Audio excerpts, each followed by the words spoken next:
Hello, class 9. I hope that you all are understanding the previous lessons well. So, today we'll move on with the next part of the chapter.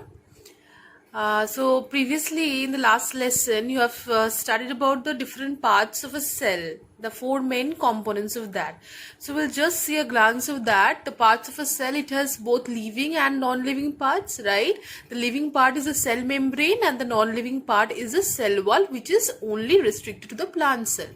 Right? In the cytoplasm, there are different cell organelles which are present. What are those? Endoplasmic reticulum, mitochondria, Golgi apparatus, ribosomes, lysosomes, and centrosome, which is obviously only in animal cells, and plastid only in plant cells. So these are the living parts in the cytoplasm, and non-living parts are granules and vacuoles. In the nucleus again, both living and non-living parts are there. Nucleus membrane, nucleoli, chromatin fibers, these are the living parts, and the non-living part is the nucleoplasm. So we have read about this cell membrane, cell wall, cytoplasm and nucleus, right?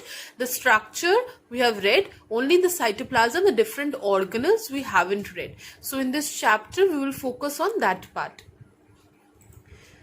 So these are the plant and animal cell which are present. So this plants and animal cell had different differences which are there.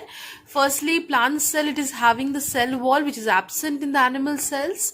Apart from that, this animal cells, they are having the centrioles which are present, which is absent again in the plant cell. The chloroplast which is present is in the plant cell which is absent in the animal cell. So different points are there which are the differences. So structural as well as quantitative differences are there. So we will see one by one again. So firstly, cell wall, if we say that in plant cells a definite cell wall is present which is made up of cellulose, whereas in animal cells it is absent. Centrosome, which is not present in case of plant cells and is present in case of animal cells. Vacuoles is a prominent in case of plant cells, which are bigger in size, one or more are present, whereas in animal cells they are temporary and in small. Plastids, they are usually containing of plastids. For example, the chloroplast, the green pigments are present over there. The animal cells, they do not consist of any plastids, and the process of photosynthesis obviously is not happening here. What are the quantitative differences? Firstly, the size. The plant cells are usually larger in size and they are having distinct outlines, whereas in case of animal cells, they are smaller in size with less distinct outlines. The cytoplasm, it is not so dense in case of plant cells, and in case of animal cells, it is consisting of the granules and are more denser. The arrangement of cytoplasm, it is a thin lining of the cytoplasm which is present and it is pushed towards the periphery, that is towards the surface, and in case of animal cells, the cytoplasm fills almost the entire cell. So these are the structural as well as quantitative differences. Do study this difference very nicely. This is very important. Okay, so next we'll move on to the cell organelles. So now we have read about cytoplasm in the previous lesson. So cytoplasm is a matrix-like structure, right? And within this cytoplasm, there are many cell organelles which are present that we have read before.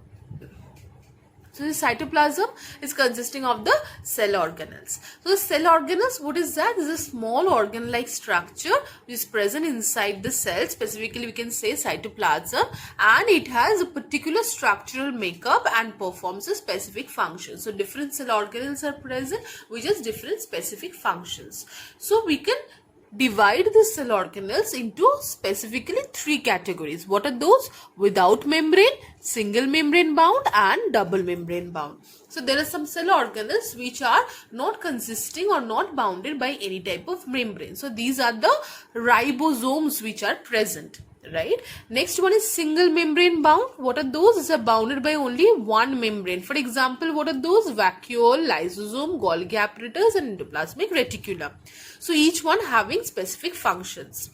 Next is double membrane bound. What are those? The cell organelles like mitochondria and chloroplasts. These two are mainly the double membrane bound organelles. So depending on the presence of membrane, three categories are present. Without membrane, that means no membrane are present. For example, ribosomes. Single membrane, that means one membrane is present. For example, the vacuole, lysosome, Golgi apparatus and endoplasmic reticulum. And another one is double membrane, that means having two membranes, and which are those? Mitochondria and chloroplast. So in this lesson, we will move on to the double membrane bound organelles. So first we will start on with mitochondria. Mitochondria, this is also referred to as the powerhouse of cell or the storage battery. Why? Because this mitochondria, this cell organelle having a double membrane structure, they can store energy in the cell in the form of ATP molecules. So we'll see the structure one by one. Firstly, we have read that this is a double membrane structure, obviously. Secondly, it consists of its own DNA. DNA is what? It is deoxyribonucleic acid. What is the function? This DNA is the genetic material which is present. Next is, it is the ability to self-duplicate. As because the DNA is present, it is own DNA, so it is the ability of self-duplicating. Next one, it is the main seat of respiration. That means what? The respiration process occurs within this mitochondria. And what is the function? It stores energy in the form of ATP molecules, and that is why this mitochondria is referred to as a powerhouse of the cell.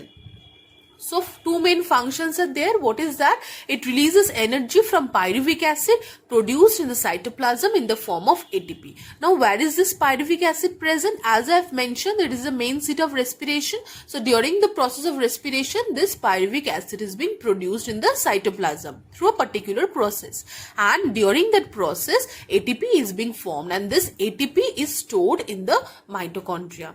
Next one point is that the synthesis of respiratory enzymes. That means what? As because again it is the helping in the process of respiration, so the respiratory enzymes are also formed in this mitochondria. The next cell organelle, which is double membrane, is plastid. Right? So this plastid, it is having three types. What are those? Firstly is leucoplast, which is colorless. Chromoplast, which is colored plastic, may it be blue, grey or yellow, and chloroplast, which is the green plastid. The chlorophyll pigment, green pigment necessary for the plants are present. But do remember that this plastid, this cell organelle, may it be double membrane, it is present and restricted to only plant cells. Next is that it has a self-autonomous replicating body like that of mitochondria, as we have read before, that it has an autonomous body which contains of its own DNA. Similarly, the plastids also are having the autonomous self-duplicating body. So what are the functions? Firstly, this chloroplast perform photosynthesis and helps in the release of oxygen. We all know that in the process of photosynthesis, what happens? The glucose, they are being formed, and as well as that, the oxygen is being released. So in this process, the chloroplast having the green pigment chlorophyll is performing photosynthesis and helping in the release of oxygen. Next one is chromoplast. Chromoplast, as we have mentioned, is a colored plastid. So it imparts colors to flowers, which helps in the process of pollination. Obviously, the process of pollination means attracting of the insects, right? So this colors in the flowers helps the insect to attract and help in the process of pollination. Next one is leucoplast. Leucoplast is a colorless plastid which is helping in the process of storage. Next one is amyloplast. Another type of plastid is present which is helping in the storage of starch. Next one, aleuroplast. It is helping in the process of storage of protein. And elaioplast is helping in the process of storage of fat. And here also you can see the structure of the plastid in which the different stacks are being present. These stacks are called the thylakoid, and this matrix-like structure which is present is called the stroma. And within this stacks, the stacks together are referred to as the grana of the plastid. So within this, the process of photosynthesis is happening in presence of the chlorophyll pigment.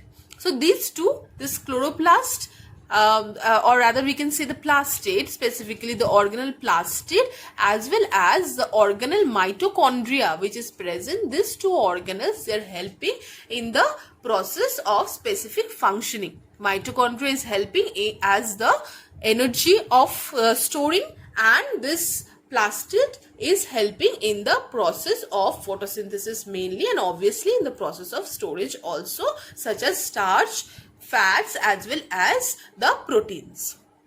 Right? So these two organelles are the double membrane bound organelles which are present in the cell. So hopefully you have understood these two organelles. In the next class, we will read about the other types of organelles which are present in the cell. Thank you so much.